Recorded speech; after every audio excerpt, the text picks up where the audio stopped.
আসসালামু আলাইকুম প্রিয় ভিউয়ার, আশা করি ভালো আছেন। আজকে আমার ভিডিওর আলোচনা নিরাপত্তা কর্মীর দায়িত্ব ও কর্তব্য। নিরাপত্তা বিভাগের যে কোনো প্রতিষ্ঠানের জন্য একটি অত্যন্ত গুরুত্বপূর্ণ বিভাগ, কারণ একটি প্রতিষ্ঠানের ব্যক্তিবস্তু তথ্য সহ সামগ্রিক নিরাপত্তা নিশ্চিত করার মূল ভূমিকা পালন করে নিরাপত্তা বিভাগ।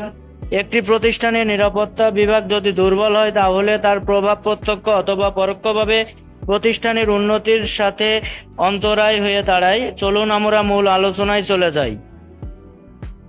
এক, ফ্যাক্টরি অভ্যন্তরে শ্রমিক কর্মচারীদের নিরাপত্তা নিশ্চিত করা। 2, বহিরাগতদের অনুমতি ছাড়া প্রবেশ করতে না দেয়া। 3, অনুপ্রবেশকারীদের বাধা প্রদান করা। 4, প্রয়োজনে শ্রমিক কর্মচারী এবং ভিজিটরদের দেহ, ব্যাগ ও সরঞ্জামাদি মেটাল ডিটেক্টর দ্বারা তল্লাশি করা। 5, ফায়ার ফাইটিং এর সময় বাইরের কাউকে ফ্লোরে ঢুকতে না দেওয়া। 6, গেট পাসের মাধ্যমে ফ্যাক্টরিতে প্রবেশ ও বাহির নিয়ন্ত্রণ করা। 7, ফ্যাক্টরি চলাকালীন সময়ে প্রোডাকশন ফ্লোরে কর্মরত শ্রমিকদের কোনো ব্যাপারে হস্তক্ষেপ করতে পারবে না। 8, গেট পাস ব্যতীত কোনো মালামাল ফ্যাক্টরির বাইরে যেতে না দেওয়া।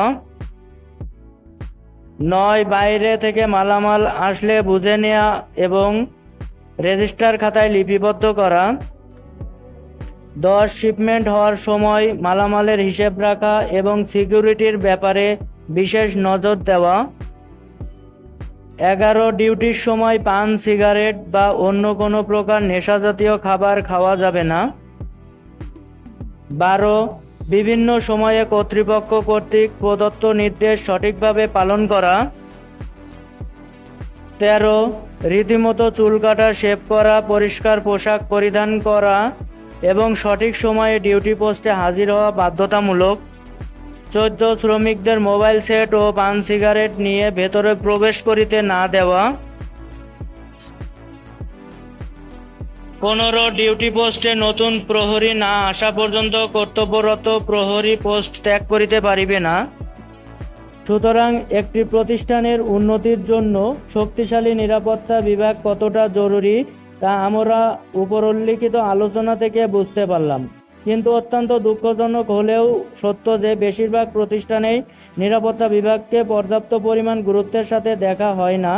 আবার কোনো প্রকার সমস্যার সৃষ্টি হলে সর্বপ্রথম জবাবদিহিতার কাঠগড়ায় দাঁড় করানোর হয় নিরাপত্তা কর্মীদের।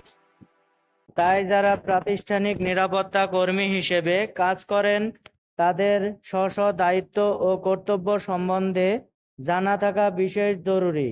সেই সাথে প্রত্যেক প্রতিষ্ঠানের ব্যবস্থাপনা কর্তৃপক্ষের উচিত প্রতিষ্ঠানের নিরাপত্তা বিভাগে কর্মরত সকল সদস্যদের প্রয়োজনীয় প্রশিক্ষণের ব্যবস্থা নিশ্চিত করা। এতক্ষণ আমার ভিডিওটি দেখার জন্য অসংখ্য ধন্যবাদ।